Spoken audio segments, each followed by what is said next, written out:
First Kings 31, but Psalms 91. First, Psalms 91. I had that. Oh, that's but that's okay because I got something else too. First Kings, chapter 19, verse 6. And he looked, and behold, there was a cake baking on the coals. Yeah, and let me just say this too, man, because say you might have to pass on. That's why the scriptures say you got to be faithful unto death, man. All right, like the Maccabee brothers, man. You got to be in that spirit, you know. Okay, your spirit got to be. You gotta have courage, man. Because, like the brother said, you know, I don't want to interrupt what he was getting into, but we might have to be put to death. It tells you that we might have to be put. Let that be acknowledged, man. We might have to be put to death, and that's why it says, "Be faithful unto death." Hey, man, you're gonna get a great reward in the kingdom. And just because you're put to death, don't mean that the Lord can't just through another brother just lift you right back up, man. Come into that concentration camp like nobody's fucking business. Wipe that bitch out and raise you back up. It could happen, man. Okay? That's why the Lord said that if you believe the things that you see me do, then you're going to do greater. Exactly. And one of those works that the Lord did was what? Raise people from the dead, fulfill their body, you know? They be having missing legs, arms. The Lord make them whole again. They were blind, he was able to make them see. Alright? So we're not only going to have the ability, the elect's not only going to have that ability, but greater. So that's exactly.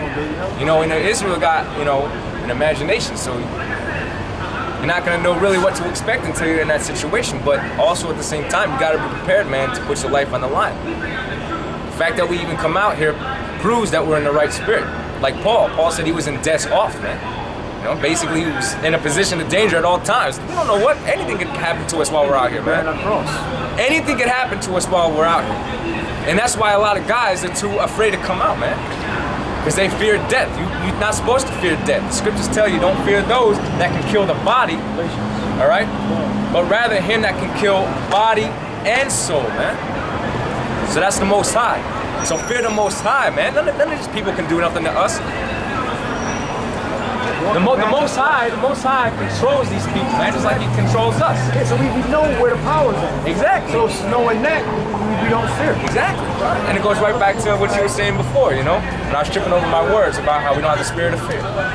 So, you know, it's like... Yeah, we know where the power comes from. We know what's animating all this whole world. Okay? So just pray to Yahweh Shemel Shai. Let his will be done. So, Revelation 12 verse 11. And they overcame him by the blood of the Lamb and by the word of their testimony. Yeah, by the blood of the Lamb. The Lord died for the nation of Israel, the 12 tribes of Israel. Okay? So this sign is more interesting.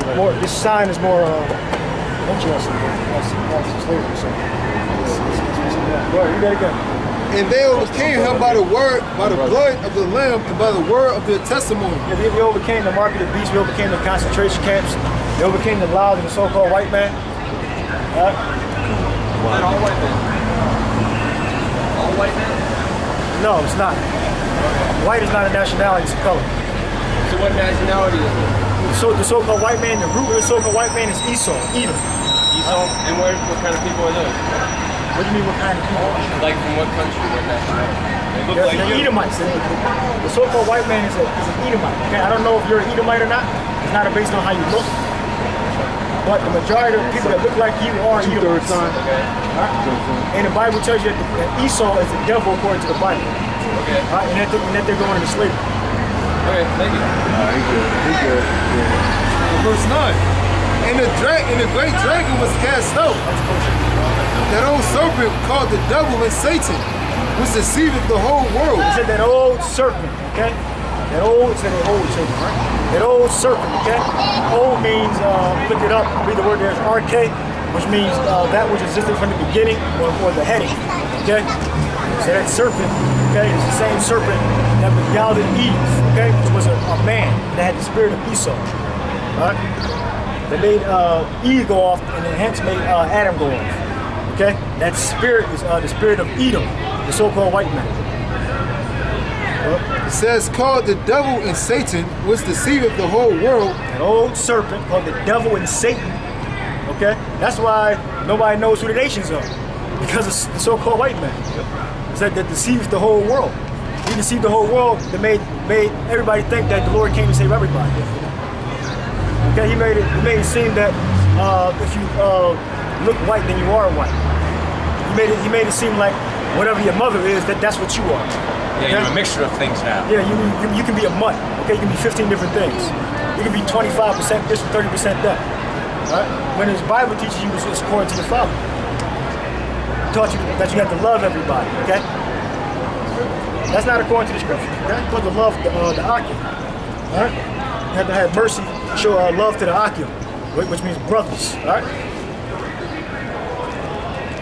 It said he was cast out into the earth, and his angel was cast out with him. Meaning that the so-called white man lost the battle. Okay. The so-called white man, he's going to lose the battle. It's already destined that Esau, the so-called white man, in World War III is going to lose the battle against the angels. Okay. Against Michael, against Yahweh Shai. Okay. It's Michael and Yahweh Shai, two different entities, okay? Two different spirits.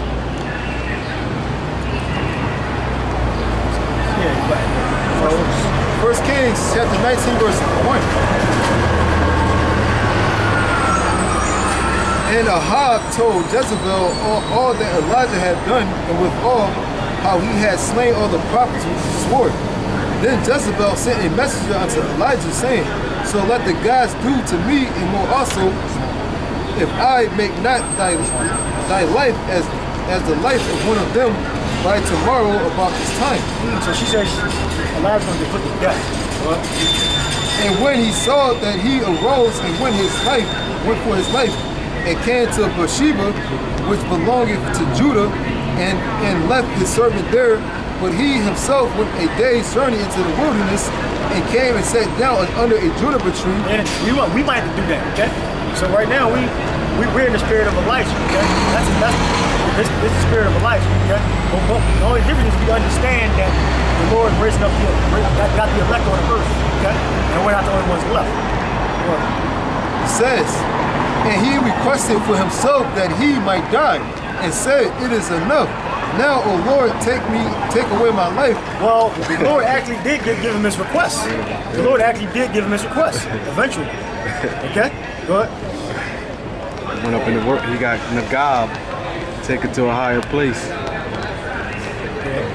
It says, for I am not better than my fathers. And as he lay and slept under a juniper tree, behold, then an angel touched him and said unto him, arise and eat.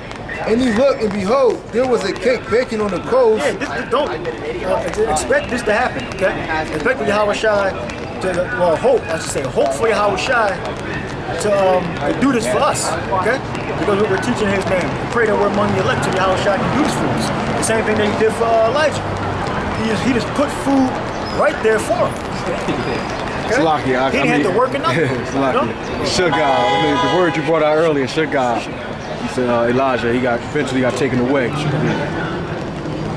It says, and he looked, and behold, there was a cake baking on the coals, and a cruse of water at his head, and he did eat and drink, and laid him down. Yeah, so Yahweh Shai Yahweh Shai just delivered food for him right there. Right while he was sleeping, he woke up, he had food there. So if Yahweh Shai did this for Elijah, okay, Yahweh Shai will do the same thing for us. So we don't have to worry about provisions. Right? Yahweh Shai is going to provide what we need to survive in those days. Yeah, that's your lot. And verse 7, and the angel of the Lord came again a second time and touched him and said, arise and eat, because the journey is too great for thee. And he arose and did eat and drink, and went in the strength of that meat 40 days and 40 nights. 40 days, 40 whole days, and off of one meal, okay? That'd be beautiful. We can just eat one meal, okay? Yahweh Shai gives the elect spiritual power. We can wreak havoc on this damn country, okay? Just off one meal.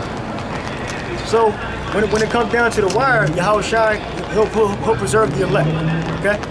He'll preserve the elect.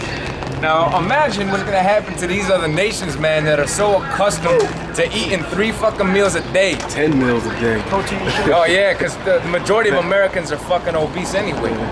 You know? What do you think is gonna happen to them when McDonald's and Burger King goes out of business, man? They're gonna go out of the damn mind. Yeah, they can't smoke cigarettes no more. Oh my goodness. They're gonna lose their damn Don't get mind. shakes and shit. Withdrawal. Yep. So like that. Real quick, this is what y'all was talking about. This is 2 Ezra 2 verse Yep, 28. that's exactly what I was thinking too. The heathen shall envy thee, but they shall be able to do nothing against thee, saith the Lord. Nothing. As a matter of fact, now let me come with this. Not the scourge of the tongue is not going to have any effect. Okay. This is Isaiah 54:17. No weapon that is formed against thee shall prosper, and every tongue that shall rise against thee in judgment thou shalt condemn. This is the heritage of the servants of the Lord, and the righteousness is of me, saith the Lord. So look, the elect are going to be invincible. Okay. The Lord can go and provide everything from a roof over our head to food in our stomach. Okay. Wow. You had me mention this, but I was going to bring it up verbatim. This is Matthew 6:30. Wherefore